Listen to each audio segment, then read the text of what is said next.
Hey, everybody. I think we should be live. Let me know. Somebody let me know if you can hear me, if you can see me, because I've never done this before. So I see Road Glide says live, baby. I guess that's a good sign. I'm going to assume that this is working and that you guys can hear me. Maybe I need to turn my microphone up a little. Sound okay. So it sounds like we're in business. Anyway, I have never really gone down this road of doing a live show before because personally, I hate, hello everybody. I know a lot of messages or chats are coming through. And this is one of the things, not you guys, but one of the things I hate about live broadcasts is the presenter spends most of their time saying hello to everybody that's coming into the chat, and there's very little real content. So forgive me if I don't address everybody here. I will, address some of you. I am doing this out in the garage today for a couple of reasons. Number one, I know there may be a lot of echo. I'm not sure if you're getting a lot of echo because I have pretty high garage ceilings and concrete floor. You get a lot of echo. But it's 100 degrees outside today here in Dallas-Fort Worth, and my mini split air conditioner that I had installed, I did have to pay a technician to come out this week. Cost me $800 to get it recharged because it had lost all of its refrigerant and it wasn't cooling. But he got it fixed, and apparently there was some kind of leak. He couldn't find it, but he recharged it. And this thing it's like 75 degrees in here. It's wonderful. So very, very cool.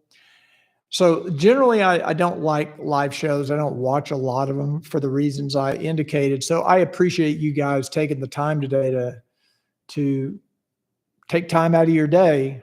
Father's Day weekend, Flag Day today.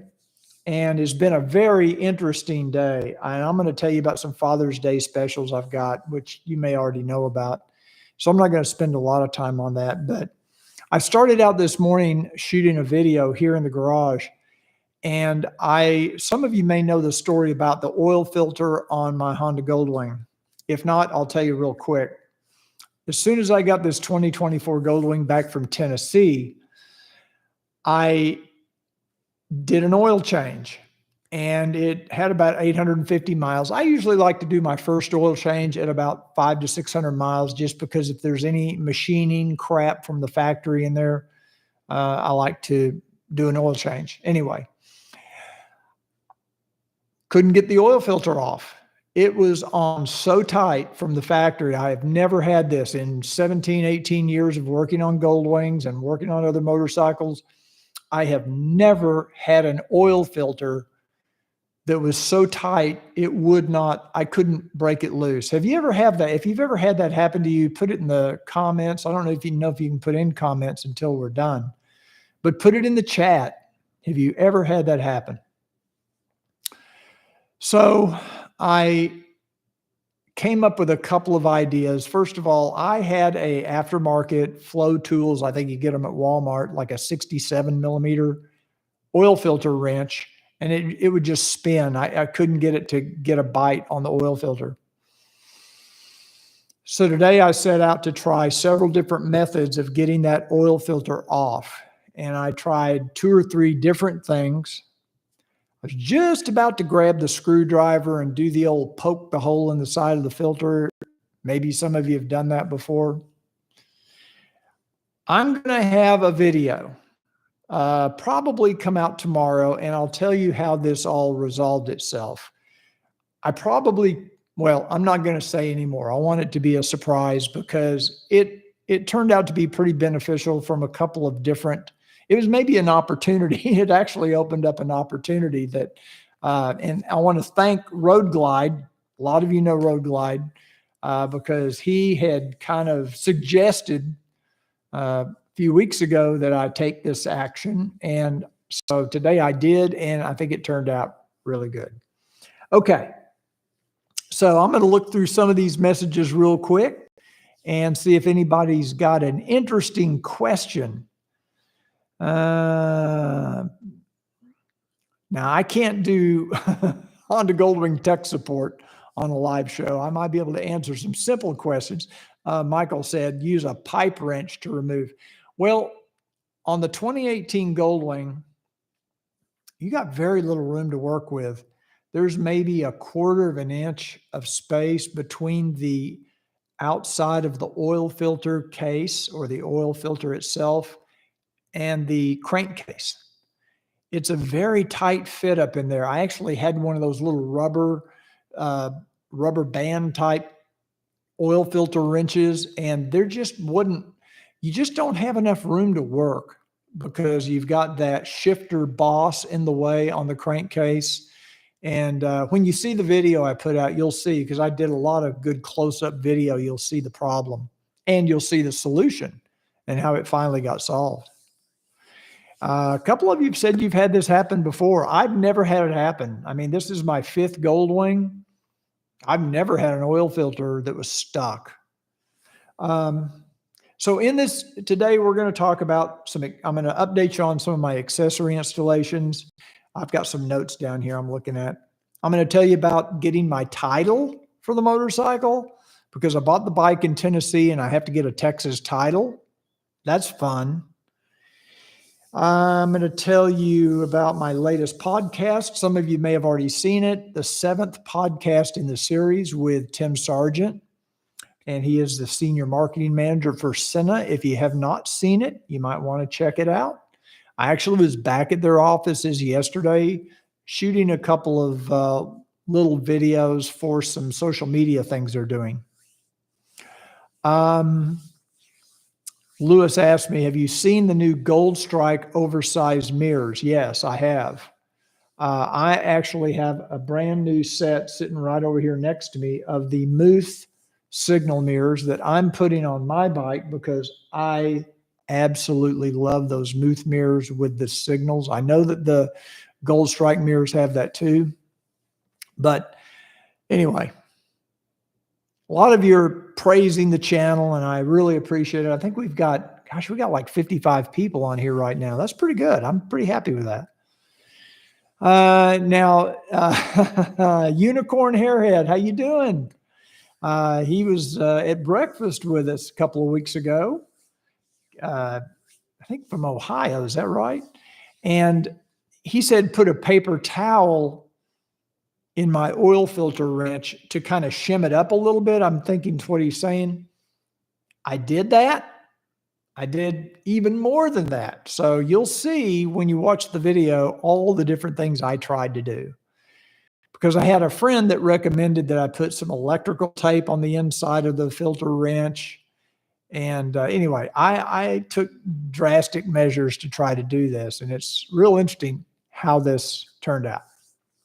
So I'm going to talk about that, talk about some accessory installations, what we're waiting on, why it's taking so long. I'm going to talk about the members only videos. Some of you guys are members of my YouTube channel. Thank you very much for taking the time and spending the money to be a member. And what I've done now is all my behind the scenes videos that I've done in the past are now members only videos. And it doesn't matter what level of membership you are right now. I am putting out every week or two, I'm putting out a behind the scenes video, and those are only for members. Now, there may be other videos that I put out that it may show in the thumbnail members only. And you may think, oh, how am I going to watch this video? Sometimes I'll put out a video and let the members see it first. They'll get early access. Usually within a few hours to no more than 24 hours, that video will be available to everyone. So just because it says members only doesn't mean it's going to be members only forever. You may still get to watch the video. So most of my videos are open to the public. Tim, no, rubber strap did not work on the filter. And you'll see why when you see the video. There just wasn't enough room to work with in there. And anyway, Real quick, maintenance videos on sale for Father's Day, 20% off. Code Dad's Rule. Just go to my website, cruisemansgarage.com. You'll be able to click through and get all that. But my merchandise is also 15% off for Father's Day, and it is Dad 2024. That's the code you'll need to save 15%. Now, what's cool about the merchandise site, and thanks to all of you that have been purchasing this merchandise, like this shirt here and the Shadow Wing cap, I'm just introducing this week a few items that have the dual clutch transmission logo embroidered or screen printed on the items. I don't have it on all the items yet, but I have it on this cap, and it will be on this side. This side has Cruiseman's Garage. This side will have that little dual clutch logo that looks kind of like the one that's on your motorcycle if you have a dual clutch transmission. You can still buy the Shadow Wing stuff without that. But for those of you that are big fans like I am of the dual clutch transmission, maybe you'd want to have that on your cap or your t-shirt. Who knows? Let's see. Penn State fan. What did I cover? You said I just covered it. Let me know what I just covered. I'm not sure. Road Glide. He says, I absolutely love my Muth mirrors also. No comparison. Muth has been making signal mirrors. I found out about it years and years ago from my brother who has a Corvette, and he has them on his Corvette. And he's had them for, I don't know how long, 15 years or more. And he loved them. And that's where I got the idea. And I had them on my 2005 Goldwing.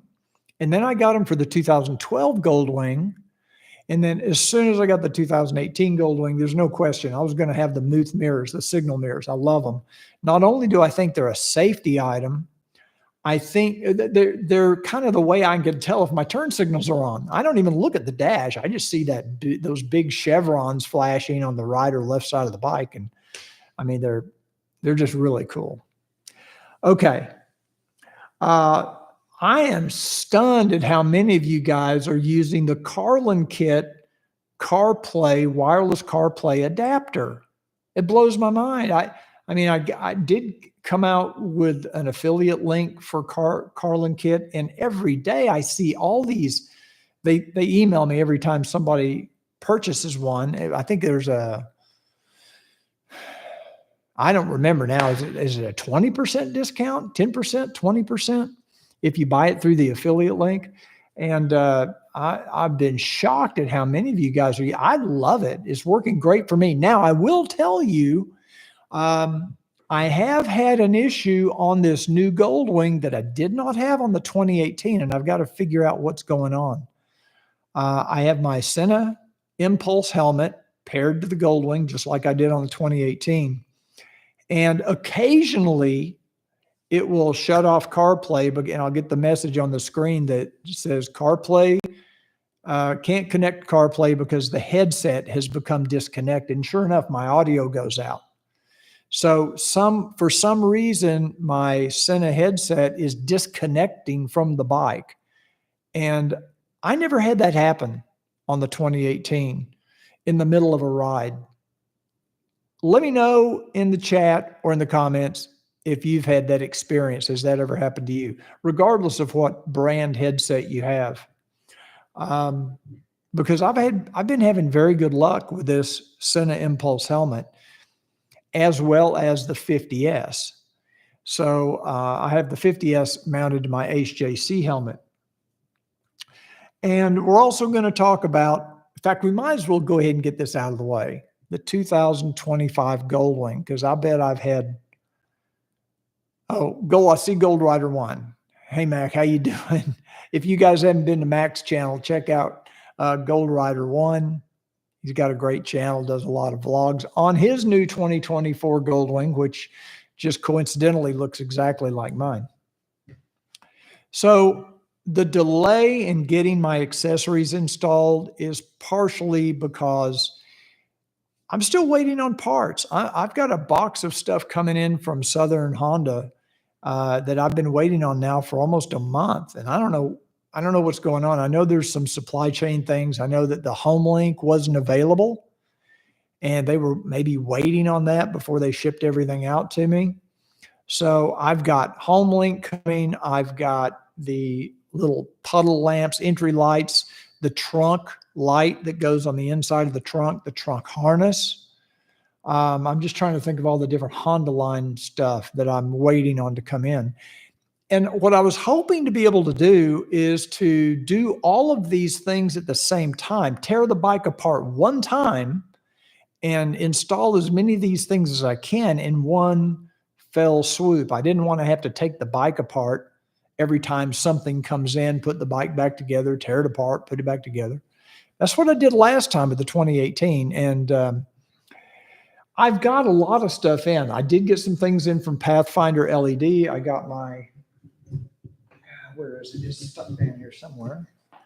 I got my Pathfinder LED power accessory hub, which I haven't installed yet. I mentioned in a members only video the other day that I'm working on a new wiring scheme, which I will do a regular video for everybody on that. And I am going to be using the power accessory hub. I do have the Gold Strike power strip that goes under the seat. I've got that coming in too, because I want to be able to review it and talk about it. But I haven't got it yet. That's part of that stuff coming in from Southern Honda. And just real quick, for any of you that are, here's the problem with adding accessories on a Goldwing or any motorcycle for that matter. All of these accessory companies, they just kind of assume that theirs are the only accessories you're going to install. They don't even consider that you might be adding somebody else's accessories. So they all kind of want to work and play together with their stuff, but not necessarily somebody else's stuff. So a lot of times you get these plug and play connectors, whether it's Pathfinder LED or Gold Strike, and they'll have a plug and play harness. This is the one from Pathfinder here. And somebody sent me a message the other day. He said they had just bought, I think it was the cowl lights, and they bought this. And I said, you don't want that. You know, it's $69 you don't need to spend. You definitely need the power accessory hub. This makes this unnecessary. You don't need the plug and play if you've got the power accessory hub. This will work, but, you know, and it's nice. It's simple. It's got little proprietary connectors. The problem is, what if you add something from Gold Strike? You can't add it to this unless you start cutting wires and stripping wires and doing all that. So if you're going to cut and strip wires anyway, you might as well use the power accessory hub. And this protects the electronics of the computer on your motorcycle. Those little plug and play adapters do nothing. They do not protect your CAN bus electrical system. So it's really important to have this. F6P Adventures, aren't you in Alaska by now? I see you online. You're in Arizona. What's it? Are you going to get to Alaska this year? So we were talking about you today. I'm not going to blow the surprise, but yeah, your name came up today with a group. Anyway, so I started to talk to you about my Goldwing wish list. And this isn't necessarily for 2025. This is just whenever Honda decides to redo the Goldwing, I tried to pick out three things, the three things that I thought would be the most important for me. Number one, I still listen to AM FM radio, and the radio reception is terrible on the Honda Goldwing, terrible. So I don't know if it's an antenna issue. I don't know if it's a receiver issue. I don't know what it is, but they should have better AM FM reception. I'll get to some of these questions here in a minute because I see people asking me a few questions. The second thing, and this is a big deal, I think that the Honda Goldwing should have voice commands. You shouldn't have to take your hands off the handlebars and use the little pad on the left control to select through a bunch of menus. So you should be able to, like you can do with Senna, like you can do with some other products, you should be able to say, hey, Goldwing, AM radio, hey, Goldwing, AM 660, and it switches to that channel. Or, hey, Goldwing, navigation, give me directions to this, and it just does it. It should have the ability to interpret your voice and execute things no matter what it is. It could be anything you have to do in the menu system, you should be able to do with voice commands. Have any of you ever considered that? Have you thought about that? What do you think of that idea? Of course, you'd have to have a headset, obviously, but I think most of us nowadays ride with a Bluetooth headset. I mean, I do. Most of you have either a Cardo or a Senna. And of course, the third thing I picked was better navigation. Now, there's a caveat. The last couple of trips I've taken, I've used Google Maps and Waze, and it wouldn't surprise me to see Honda just move away from a built-in satellite navigation in favor of CarPlay or Android Auto. Not saying I think it's a good idea. I'm just saying it wouldn't surprise me. It'd be a cost-cutting thing for them. I wish they had used Garmin on this motorcycle instead of the Harman. Sounds like Garmin, but it's Harman. And it just hasn't been supported very well. I think most of you would probably agree with that. Somebody said that your warranty is voided when using the Pathfinder Power Hub. I've never heard of that. I've never heard of a warranty claim being denied because you're using whether it's a show chrome isolator fuse block or a Pathfinder accessory hub. That's news to me. It's interesting about talking about warranties. When I was out at Southern Honda Power Sports, I asked Kyle a question about trikes. That if you buy a brand new 2024 Goldwing and you have a trike kit put on, how does that affect your Honda warranty? And his comment was anything from the engine forward, or I guess should say the drivetrain forward, is covered under warranty. Anything that's a trike part obviously is not covered. Even though the argument could be made that that trike is putting more strain on the drivetrain. It's putting more strain on the engine, the clutch, everything. But apparently, and a lot of this may have to do with what dealer you use for service or where you purchase your trike as to what they can or will cover under warranty. But those of you guys that have trikes, you probably know a lot more about this than I do. But somebody asked me that question. What does a trike kit, how does that impact your factory warranty? So excuse me while I take a drink of water.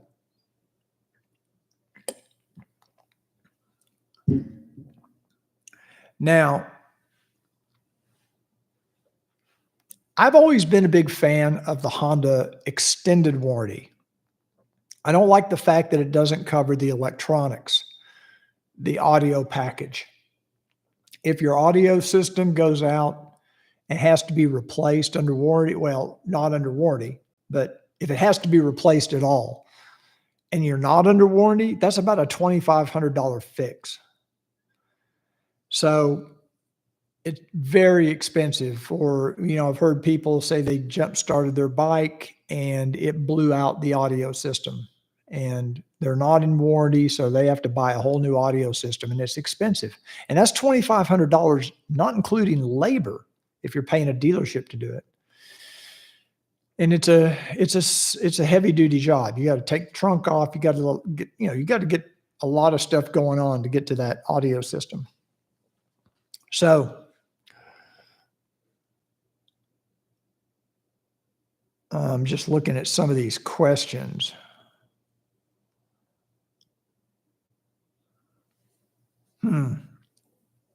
Okay. Lewis Sellers said the software in the bike is terrible compared to the Indian, and the new Harley. I haven't seen the new Harley. I have seen the Indians, and I would agree. I would agree. I think the interface of the Honda Goldwing, the TFT screen needs a complete redesign. Whoever did their graphic user interface, uh, it looked like they ran out of time. They just didn't have time to do a good job with it.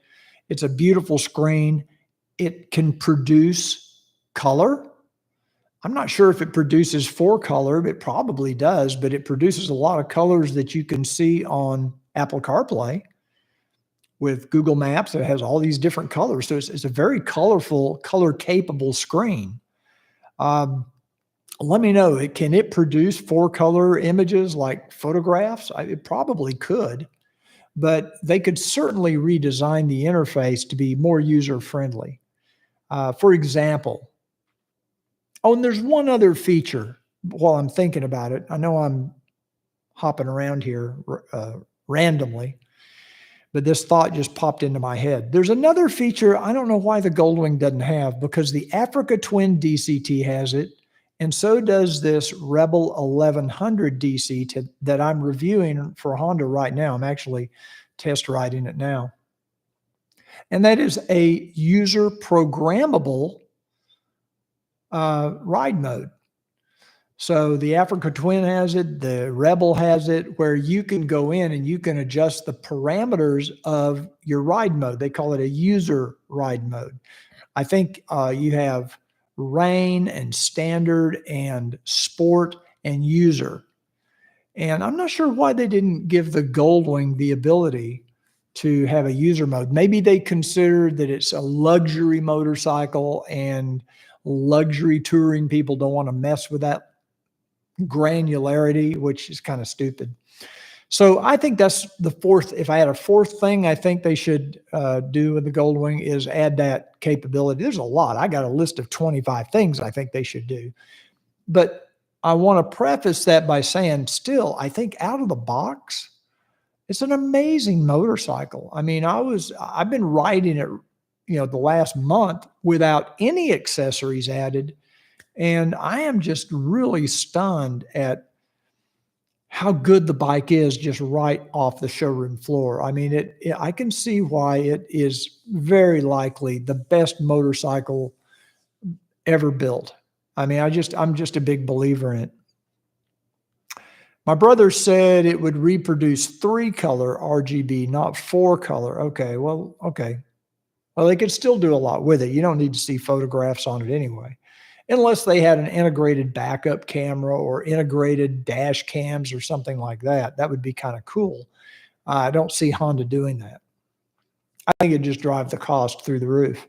And a lot of people have asked me about the 2025 Goldwing. What do I know about it? When's it coming out? When's it going to be announced? I don't know anything about it, and nobody knows anything about it. I asked Kyle at Southern Power Sports. They're the largest Goldwing dealer in the country, maybe the world. He doesn't know anything about it. Honda didn't tell him anything. So if he doesn't know anything, I damn sure don't know anything. And I doubt that anybody else does. So all of these YouTube videos that you see out there talking about the 2025 Honda Goldwing, it's just clickbait. It's all BS. Most of them are probably AI generated videos. And I hate AI generated videos. You can tell as soon as the first 10 seconds of the video that it's some AI thing with a bunch of B-roll video or stuff they found on the internet. Anyway.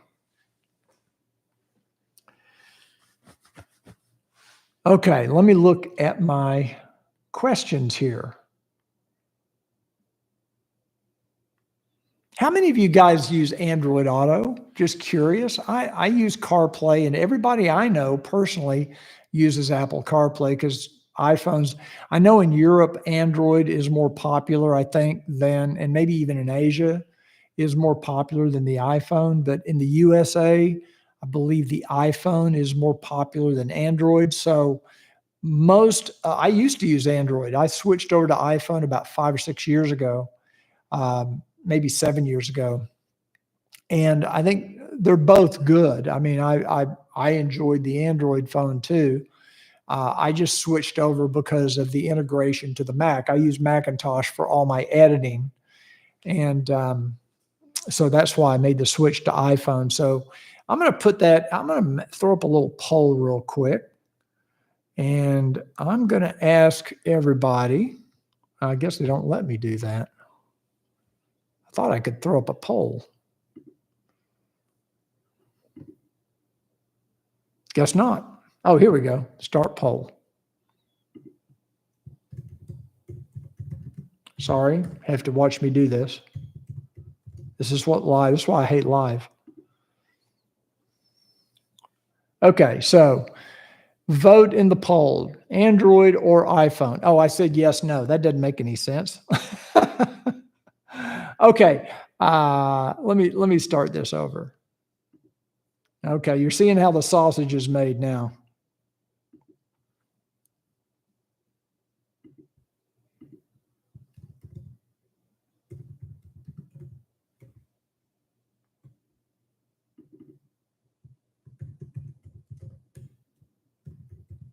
If you could see the setup that I've got here in the garage, you would laugh.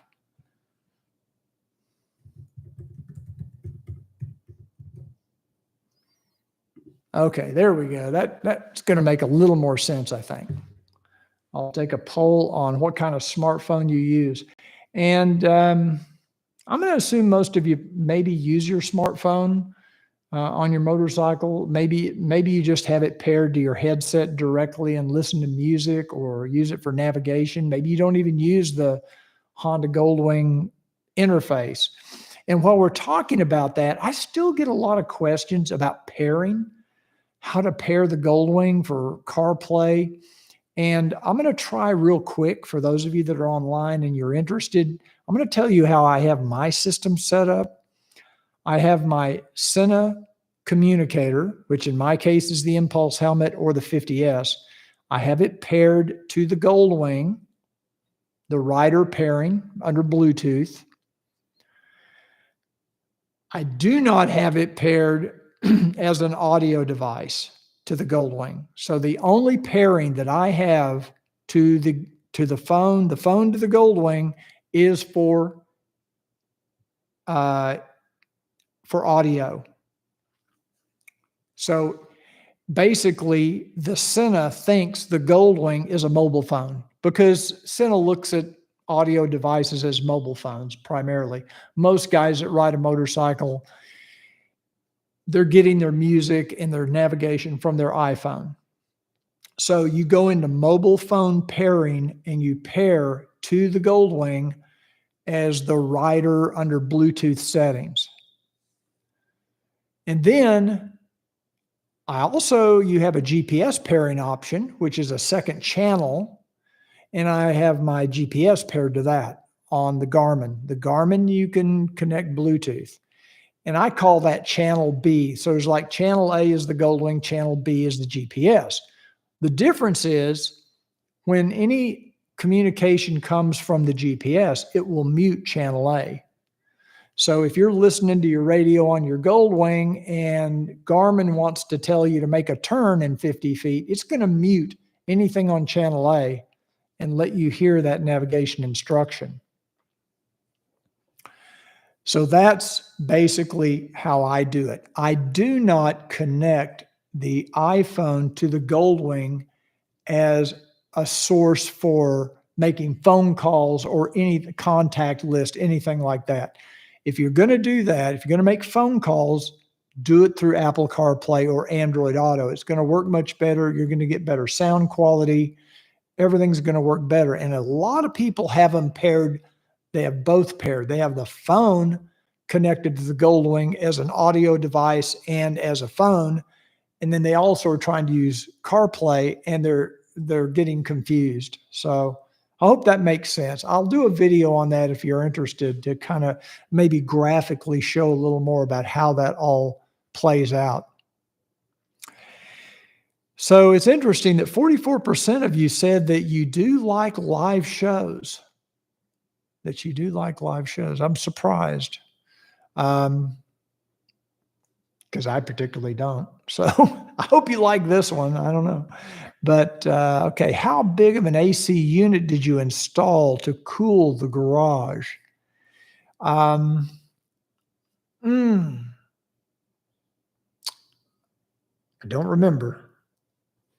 I'd have to go back and look it up and watch the video. It was certainly not the smallest unit. I've got 400 square feet in here, plus I have 12 or 13-foot ceilings. And that's really what makes the difference. It was not the smallest unit, but it wasn't the largest either. And I only have one uh, outlet, one cassette up in the ceiling, and that's where all of my air is coming through. So if you go back and watch one of my videos, search through my channel, I have a video that I did on the mini split air conditioner. And like I say, I'm really glad. And you can, it's on right now. You can't even hear it. I mean, that's how quiet the thing is. And that's what I loved about it is I can be out here making videos and it doesn't roar. In fact, it's quieter than our home air conditioner. So I love it. A lot of you are Android users. Okay, that's good. It looks like 70% are iPhone, 30% are Android. Interesting. Hey, Jarvis Biker, I see you. Shout out there. And so, other thing I want to mention to you real quick, if you haven't asked for a Father's Day gift yet, or if you're planning on getting someone a Father's Day gift, I'm a huge fan of this break-free helmet light. I use it. You've seen me ride the bike. I always have that break-free helmet light on because it's got that decelerometer and a gyroscope. I may be saying that wrong, but it is so cool because when you start slowing down, that thing starts flashing or it increases the intensity of the LED. I think it's a great safety device. They're still $20 off. I think they're regularly $169. They've got them for $149. And if you use promo code Cruiseman, you get another $10 off. So you can get it for $139. It's really a good deal right now. As far as the Senna stuff, like I say, I was out there again yesterday and I did ask them a question. A couple of you had asked about, are the 60S models going to be backward compatible with the 50S? And I think the answer I got was yes. There might be a firmware upgrade required for the 50S, but yes, your mesh communications and Bluetooth and everything should seamlessly work between the 60S and the 50S. And all of their new helmet products coming out will also be 60S Wave compatible products.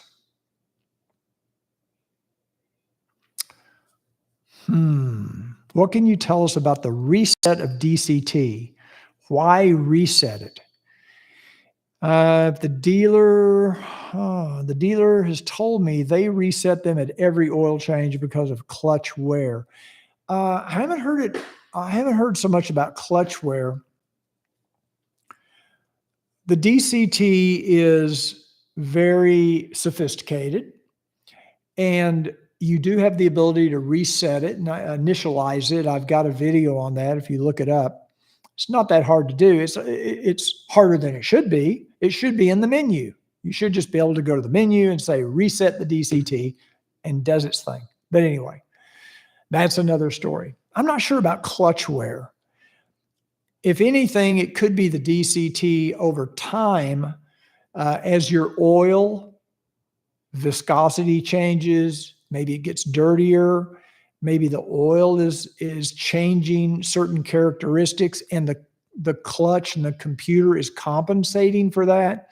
And when you put fresh, clean oil in, it could change some of those characteristics of the oil just enough to confuse the DCT. I'm not sure if that's the case.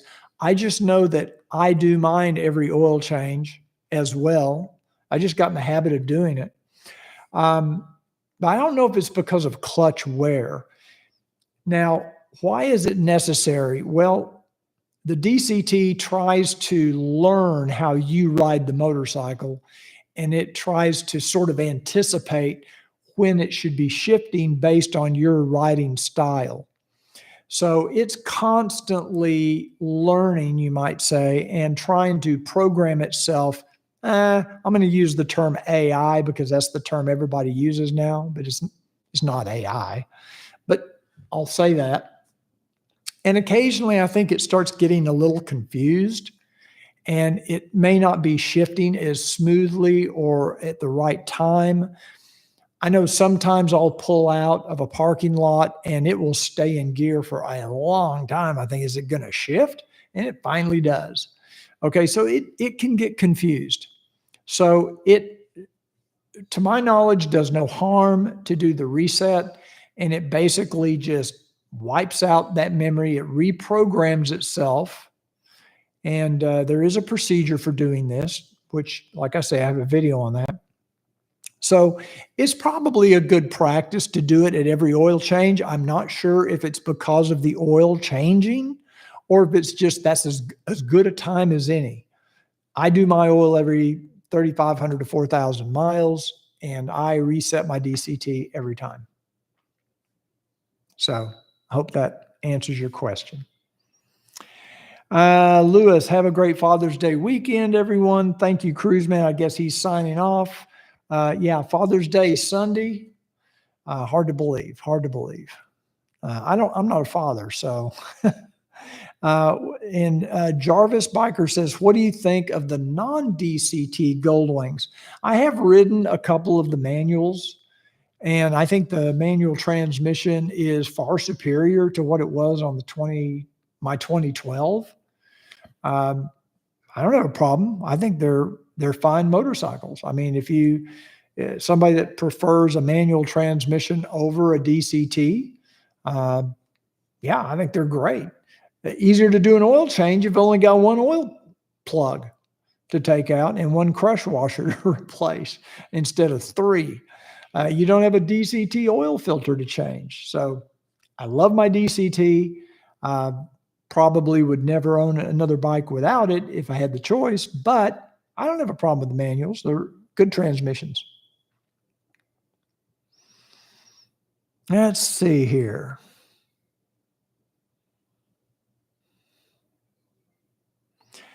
Let's see. No more audio? Somebody said there's no more audio. Can you guys not hear me? Are you not getting audio anymore?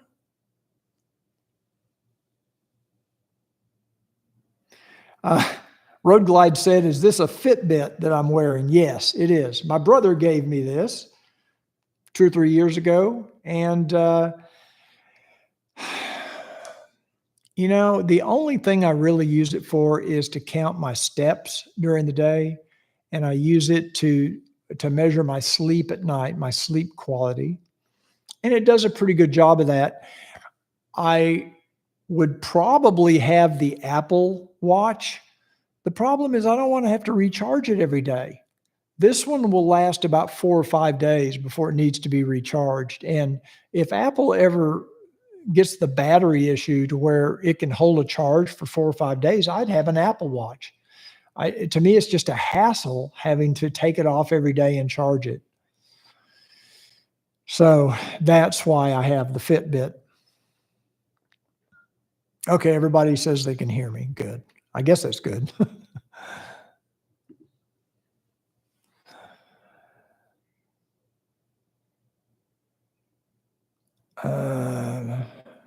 Kid 812 says, can you tell us about the Band-Aid you had on for a long time? Yes.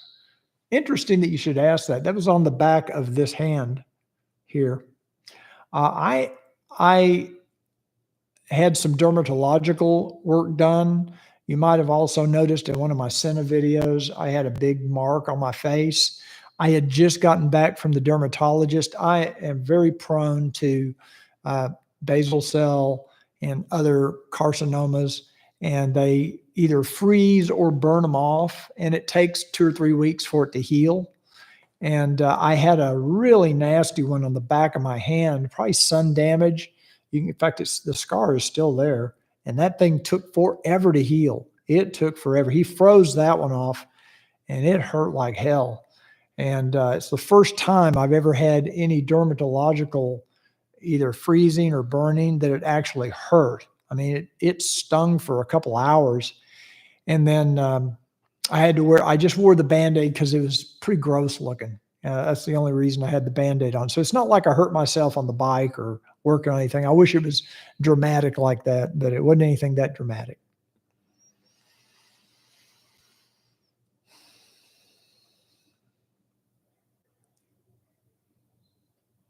Well, Steve Morgan says the new Apple Watch lasts approximately 3 to 3.5 days before needing a recharge. Well, if that's the case, maybe I should revisit that. I didn't know that. I thought they had to be recharged every day. I didn't know they would last that long.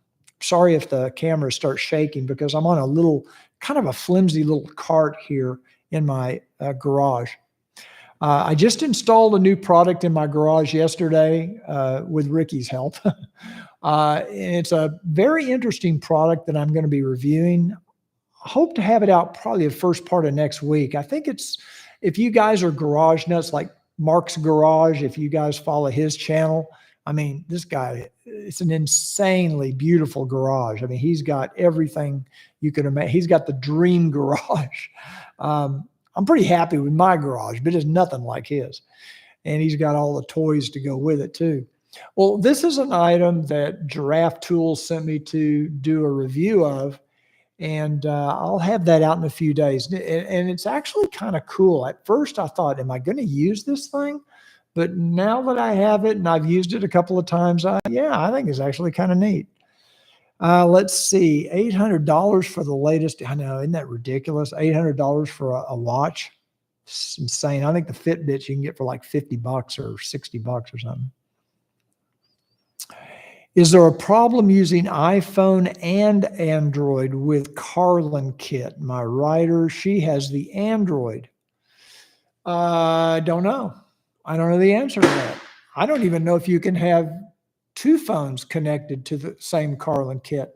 Somebody out there probably knows the answer to that. Maybe you can. I thought it was just a one device solution. So I haven't tested that. I don't know. I don't know the answer to that. That's a good question though.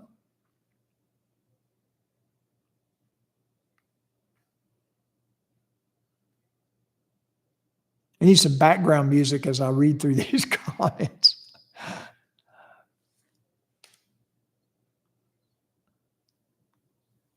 Somebody else, Gary, says he has the Apple 8 and it's 3 days charge. If you see a mosquito flying around me, I apologize. I've got one of those little blue lights over here and it actually does work. Every week or two I look at it and there's a bunch of dead mosquitoes in there. We have a lot of mosquitoes here. And I think it's going to be a bad year for mosquitoes. It's real humid here this year. We've had a ton of rain. We've had a lot of rain. Somebody also asked me, I think it was on the video I did on the dash cam. When I was going down our street, they noticed all the trees piled up on the side of the street. Well, a few weeks ago, we had some real serious storms here. I was in Midland with my brother. Ricky was over with her brother in Kennedale in Fort Worth, near Fort Worth. Jeopardy music. Yeah, that's a good idea. Anyway, we got 80 to 90 mile an hour winds, straight line winds, and lots of people lost their trees. Tree limbs blew down, whole trees blew down. And that's what you see piled up on the side of the road in that video is all these trees that we piled up at the curb, and the city has yet to come pick them up. It's been over 2 weeks ago. I don't know when they're coming to pick them up, but a lot of people got a lot of damage. We were very lucky. We only lost maybe one limb off of a tree, and it wasn't a huge limb. We did get some damage on our fence in the backyard, blew part of it down, kind of, bent the poles. But other than that, we didn't get any hail damage to my knowledge. I don't think our roof suffered any damage that I know of. So that's good. Gold Rider 1 says, I'm not hearing any music. That's because there isn't any. You're fine. Your medications are fine. There is no music. I just said it would be a good idea to have some. Okay, any update on Max's mount for the new dash cam? I got a text from Max today, I think. It was this morning saying that I think he's shipping mine out tomorrow. So within a few days, I should have the new action mount from Traction. Can't wait to see it. I had approached Max with this idea, I don't know, a few months ago, a couple months ago. I don't even remember when it was, to be honest with you. But I was trying to come up with a design of a way to do an action mount or a mount for a GoPro that would mount under. I was thinking about going under the rear view mirror and out toward the front of the bike so that it would not be mounted to the handlebars. And I gave Max this idea and I said, what can you come up with? Can you think of any way to do this? And Max, being the engineer that he is, he came up with a better idea of putting it above the rear view mirror rather than below. And really, really obvious, actually. I don't know why I didn't think of it. Guess that's why I'm not an engineer. But so he came out with a version. He sent it to me. I think I was the first one. I was certainly the first one to install it. I think Robert White and I and a few others, maybe there might have been like 10 or 12 people that got them. I put it on my motorcycle the night before I left for the 2018, the night before I left to go to Tennessee to pick up the new bike, or what ended up being picking up the new bike. And I noticed that if you pushed the mirror in, it would come into contact with the mount. So I immediately texted Max. If you didn't push the mirror in, you're fine. It still works. I've still got it on my bike. It works fine. Just as long as you don't tip over and the mirror go in, you're okay. So I texted Max, told him right away. And I mean, he got right on it. And within 24 hours, I think he had a video out there talking about how they're going to redesign it. And they've already done that. So, and one thing I'm really glad about is they're apparently going to make it for the right and the left side. I hadn't thought about people in Europe or people who drive on the left side of the road. I call it the wrong side, but that's okay. No, it's that they want the mount on the opposite side, which makes sense. I think it might also be a good idea to have it on the left and the right, because if you want to have a dash cam, it might be a good place to mount a dash cam. Just saying. Could be. So Max did a video just a couple of days ago talking about the new mount, when it's going to be available. I think in that video, he said he's going to be shipping them out. I think they're at the anodizer, and there's an issue with the GoPro mount. If you want the little GoPro fingers, the little 3 fingers that stick up that you mount the GoPro in, if you don't want that, he can ship it to you with the ram ball mount right away.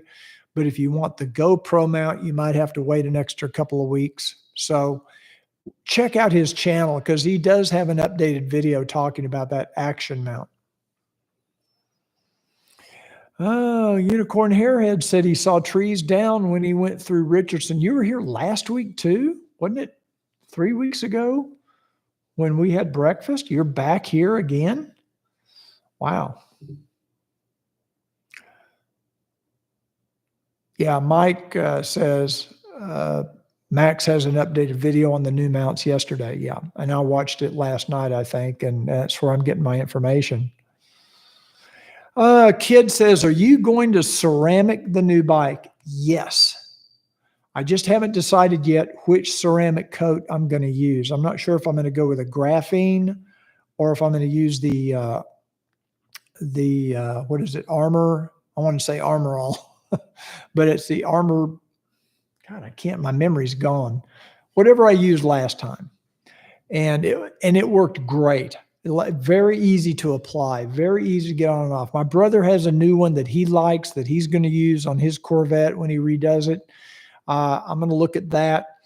And Avalon King is what I was trying to think of.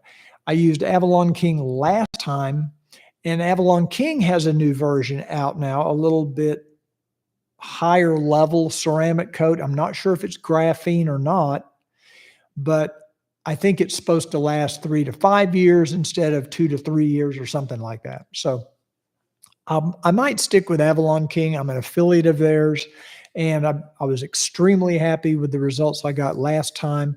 But yes, I will be doing it. In fact, I was talking to somebody about this today. Don Cruz, I believe, came out and met me at a local dealership. He was there. He just happened to be there, and we got a chance to meet. He's one of the YouTube members. Great guy. Great to meet him. And I think he was there when we were talking about this ceramic coat issue. And yeah, I will be doing it, especially with this black paint. This black gloss paint, and you know Honda, their clear coat is super soft. So it gets scratched very, very easily. So yes, I will be putting the ceramic coat on the motorcycle. And I'll do a video on it if anybody's interested. I'd like to get it done pretty quick because since the bike is so new, I don't think I'll have to do a lot of polishing. I mean, the bike hasn't, been exposed to that much harmful environment. It doesn't have a lot of scratches on it right now, just the finest of hairline scratches, and which will buff out very easily. And Kid 812 said the best time to do it is when it's apart. Yeah. Well, I'll be taking it apart if I ever get all my accessories in. So that's for sure. Charles says, what are your thoughts on the F6B? I like the lower price on them. Now, by F6B, I'm assuming you mean the 6th generation, the newer 2018 to 2024 bagger model. They don't really call it an F6B anymore, but I think some people still refer to it as an F6B. I'm fine with it. Let me tell you my thoughts on that. And Gold Rider 1 may want to chime in here because he bought the bagger model because he had some issues with his knees, and it was hard for him to get his leg over the tour model without hurting his knees. Makes sense. We met at Southern Honda Power Sports when I went down there to meet them, had a little meetup with everybody. And we were standing outside talking, and I mentioned to him, and maybe some of you other guys have bagger models for the very same reason. Maybe it's because of your knees or you have issues, and it's harder for you to get on the tour model. And I explained to him that my friend Don Smith had showed me a technique for getting on the motorcycle using the foot pegs, where you step on the foot peg and then put your leg over. And it's much, much easier to get your leg over the seat than it is just going from the ground. He had never heard that before. And when they finally opened up the dealership, I had Kyle demonstrate to Mac how to do that. Now, Mac, his bagger was brand new. I mean, he only had 800 and some miles on it. He only had it a couple of months, I think. And a beautiful bike, beautiful matte blue finish, really pretty bike. Bluebell, I think he called the bike Bluebell. And the bottom line is they made him such a good deal. He rode off on a brand new 2024. I think his was a 2022. He rode off on a brand new 2024 tour model. But let me tell you the advantage of the tour model over the bagger. You can turn a tour model into a bagger. You can remove the trunk. If you want a bagger, you can take the trunk off and you buy this little trunk decoration. I don't know what they call it, little decoration kit that basically it's a little garnish or trim piece that color match to the bike that fits on the back so that it doesn't look stupid that you don't have a trunk on the bike. I mean, it looks like a bagger. But what you gain from that is you gain heated seat, heated grips. And for Mac, we didn't talk about this. If you've got bad knees, you get the reverse. You get the reverse gear, reverse and the walking gear. If you got bad knees, it's going to be hard to back up a Goldwing with bad knees. So you're getting all of these other values. Yeah, it's a little more expensive, but if you buy a bagger and you want to add a trunk to that bagger at some point and turn it into a tour model, you're talking big bucks. I did it on my 2018. So really, dollar for dollar, the tour model is the best value going. You get a lot more accessories and perks, and you can't even add a heated seat. I didn't know this. The wiring harness on the bagger model is different than it is on the tour model. It doesn't even have the plug for the heated seat. So it's not like they just didn't give you the heated seat. They didn't even give you a way to plug it in if you bought a heated seat. It's for Honda to go to the expense of creating a completely different wiring harness for that bagger model defies logic in my mind. So really, Gold Rider 1 said the so-called cowboy mounting. Yeah, you mount it like you do a horse. You know how on a horse you step on the stirrup and you put your leg over? Well, that's how you mount the Goldwing, by stepping on the footrest and put your leg over. Thank you for bringing that up. So to me, the tour model is a much better value because you're getting the heated seat, the heated grips, you're getting the reverse, and you're getting some other electronics. You guys that have bagger models, you know what you're not getting. I honestly don't remember all the things, but there are several things you get with the tour model that you don't get with the bagger. And if you want to turn the tour into a bagger, you can. So that's my thought on it. Okay, let's see. Road Glide is inviting people to join us for breakfast in Carrollton. Yeah, we meet every Sunday at 7 o'clock at a wake in Carrollton. And if you show up early, we might be at the Einsteins next door, but certainly we're at a wake by 7 o'clock. Anybody in the DFW area is welcome to come. Oh, and by the way, just in case there's several people on here from the DFW area, spread the word on this. I got a package in the other day from my friends over at Showchrome, and I've got the GT Marvel trunk light, mounts to the back of the trunk. I don't know why the camera's zooming in, but it is. I have no control over that. They've taken over control of my camera. These come in 4 different configurations, and if anybody in the Dallas-Fort Worth area is interested in having one of these on their bike, I need a donor bike to install this on. The caveat is I need to have the bike for the better part of a day. You'd have to drive it over here, drop it off. You can come back later and pick it up when I'm done. And because they want me to make a video showing the installation of this. So, and you get to pick what color combination. It comes in matte black and it comes in chrome, and you can pick. I've got 4 of them. I've got 4, 1 in each color combination. So it has sequential turn signals. It has a brake light, has a running light. So if you're interested, anybody in the DFW area, let me know. Email me at info@cruisemansgarage.com.